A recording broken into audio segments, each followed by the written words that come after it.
તો ભાવનગરથી મહત્વના સમાચાર મળી રહ્યા છે, જ્યાં જ્ઞાન મંજરી ઇન્સ્ટિટ્યૂટનો વધુ એક પર્દાફાશ થયો છે। તો ભાવનગરની જ્ઞાન મંજરી ઇન્સ્ટિટ્યૂટનો વધુ એક પર્દાફાશ કરવામાં આવ્યો છે। ગોધરા સહિત અનેક શહેરની સ્કૂલમાં જ્ઞાન મંજરીના ક્લાસ ચાલે છે। જ્ઞાન મંજરીની વેબસાઇટ પર અનેક સ્કૂલના નામોનું લિસ્ટ અપાયું છે। તો વેબસાઇટમાં દર્શાવેલ ગોધરાની જય જલારામ સ્કૂલમાં ક્લાસીસ ચાલે છે। તો રિયાલિટી ચેક માટે મંતવ્ય ન્યૂઝ ગોધરાની જય જલારામ સ્કૂલમાં પહોંચ્યું। તો મંતવ્ય ન્યૂઝ દ્વારા રિયાલિટી ચેક કરવામાં આવ્યું છે। જય જલારામ સ્કૂલની સંચાલકે મંતવ્ય ન્યૂઝ સાથે ખાસ વાતચીત કરી। શિક્ષણ વિભાગના કાયદાને નેવે મૂકીને ભાવનગરની જ્ઞાન મંજરી કેરિયર ઇન્સ્ટિટ્યૂટના ટ્યુશન ક્લાસ ગોધરાની જય જલારામ સ્કૂલમાં ચાલે છે તેવું જ્ઞાન મંજરી કેરિયર ઇન્સ્ટિટ્યૂટની વેબસાઇટ પર નોંધાયેલું છે। શિક્ષણ વિભાગનો કાયદો છે કે કોઈ પણ સ્કૂલમાં ટ્યુશન ક્લાસ ચલાવી શકાય નહીં, ત્યારે જ્ઞાન મંજરી કેરિયર ઇન્સ્ટિટ્યૂટે પોતાની વેબસાઇટ બનાવી છે ને વેબસાઇટ પર વડોદરા, ગોધરા, રાજકોટ સહિત અનેક શહેરોમાં તેના ટ્યુશન ક્લાસ ચાલે છે। આવી જ એક વેબસાઇટ પર જ્ઞાન મંજરી કેરિયર ઇન્સ્ટિટ્યૂટે જય જલારામ સ્કૂલ ગોધરામાં તેના ટ્યુશન ક્લાસ ચાલે છે તેવું બતાવ્યું છે। એટલે મંતવ્ય ન્યૂઝ રિયાલિટી ચેક માટે પહોંચ્યું છે જય જલારામ સ્કૂલ ખાતે। આપણે જય જલારામ સ્કૂલના ટ્રસ્ટી ચેરમેન સાથે વાત કરીશું અને એમને પૂછીશું, શું કહો છો, જ્ઞાન મંજરી કેરિયર ઇન્સ્ટિટ્યૂટની વેબસાઇટ પર જય જલારામ સ્કૂલમાં એમના ક્લાસીસ ચાલે છે, શું તમારી સાથે એમને એગ્રીમેન્ટ કર્યા છે?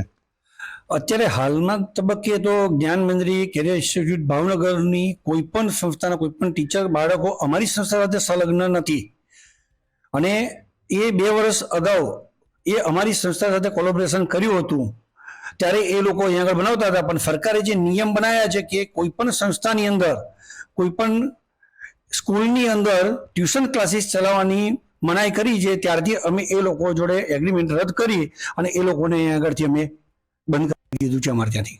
જ્ઞાન મંજરી કેરિયર ઇન્સ્ટિટ્યૂટની વેબસાઇટ પર તમારું નામ છે, તો તમારી સાથે એમને એગ્રીમેન્ટ કેવી રીતનો કર્યો હતો અને શું કરતા હતા?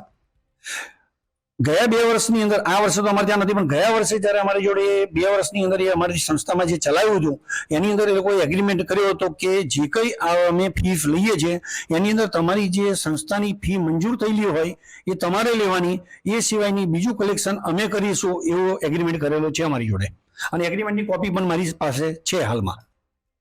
અને ટીચિંગ સ્ટાફ જે હતો એ કોનો હતો? ટીચિંગ સ્ટાફ ઓલમોસ્ટ બધો જ 100% ટીચિંગ સ્ટાફ જ્ઞાન મંજરી સંસ્થામાંથી આવતો હતો અને એનો પગાર પણ જ્ઞાન મંજરી સંસ્થામાંથી જ પડતો હતો। મહત્વની બાબત એ છે કે એફઆરસીના નિયમ અનુસાર જો આ ટ્યુશન ક્લાસ ચલાવતા હોય તો એની આવક પણ ગણાય, તો એ તમારી ફીમાં તો ઘટ કરવી પડે ને?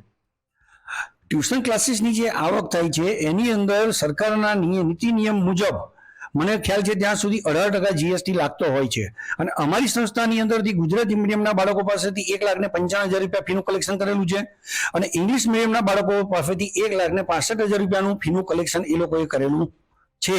હવે એની અંદરથી જે અમે અમારી સંસ્થાની જે ફીસ અમારી 45,000 રૂપિયા નક્કી કરેલી હતી અમે લીધેલી છે, અને અમારી સંસ્થાના ઓન એકાઉન્ટમાં લીધેલી છે અમે, એટલે એ સિવાયની બધી ફી એ લોકોએ લીધી છે, એની પાવતી પણ એ લોકોએ આપી છે, અને એનો જીએસટી પણ એ લોકોએ ભરવાનો આવે છે। એનો જીએસટી ભર્યો છે ખરો? મને તો અત્યારે ખ્યાલ નથી, એનો જીએસટી નંબર મને મળે તો જ મને ખબર પડે, પણ જીએસટી ભર્યો હોય એવું મને કોઈ જગ્યાએ લાગતું નથી। અંદાજિત મારી ગણતરી મુજબ 90 લાખથી 1 કરોડ રૂપિયા જેટલો મારી સંસ્થાનો એકલો જ જીએસટી લોકોને ભરવાનો થાય છે, અને એ ભર્યો છે કે નહીં એ મને ખબર નથી। મહત્વની બાબત એ છે કે વેબસાઇટ પર તમારું નામ છે, તો તમે એની સામે કોઈ કાર્યવાહી કેમ નથી કરતા?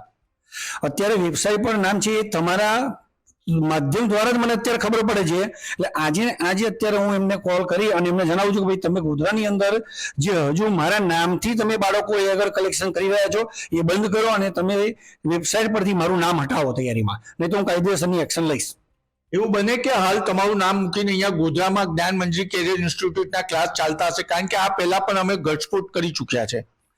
આજની તારીખની અંદર ગોધરાની અંદર એમના ક્લાસ ચાલી રહ્યા હોય એવું લાગે જ છે, કારણ કે અહીંથી બધા બાળકો હું જ્યારે અહીંયા નહોતો ત્યારે એ બધા બાળકોને અહીંથી બીજી કોઈ સ્કૂલમાં લઈ ગયા છે.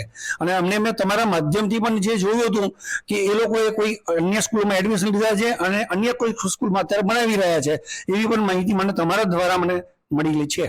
જ્ઞાનમંજરી કેરિયર ઇન્સ્ટિટ્યૂટનો ટ્યુશન ક્લાસ સ્કૂલમાં ચલાવવા કાયદાકીય યોગ્ય છે ખરા? અત્યારે સરકારે જે કડક નીતિ નિયમો બનાવ્યા છે એ પ્રમાણે તો આજે કોઈ પણ સંસ્થા ગુજરાતની સ્કૂલની અંદર કોઈ પણ સંસ્થા ટ્યુશન ક્લાસીસ ચલાવી શકે નહીં. જ્ઞાનમંજરી કેરિયર ઇન્સ્ટિટ્યૂટ ગુજરાતમાં કેટલી જગ્યાએ શાળામાં ટ્યુશન ક્લાસ ચલાવે છે?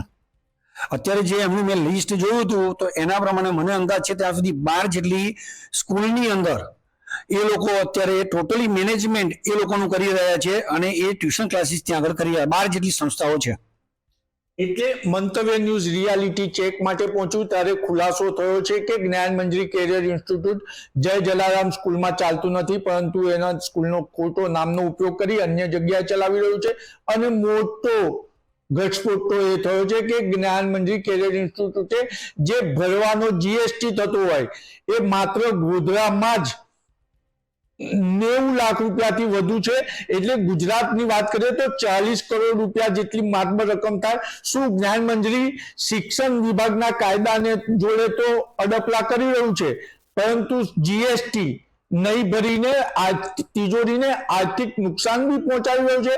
આ તો તપાસના અંતે ખબર પડશે. પરંતુ મહત્વની બાબત એ છે કે જય જલારામ સ્કૂલ નીટ વખતે પણ વિવાદમાં આવી હતી ને આ વિવાદ થયો ત્યારે જ્ઞાનમંજરી કેરિયર ઇન્સ્ટિટ્યૂટના એક શિક્ષકની પણ ધરપકડ થઈ હતી. કેમેરામેન મિલિંદ મહિલા સાથે નિલેશ બ્રહ્મભટ્ટ, મંતવ્ય ન્યૂઝ.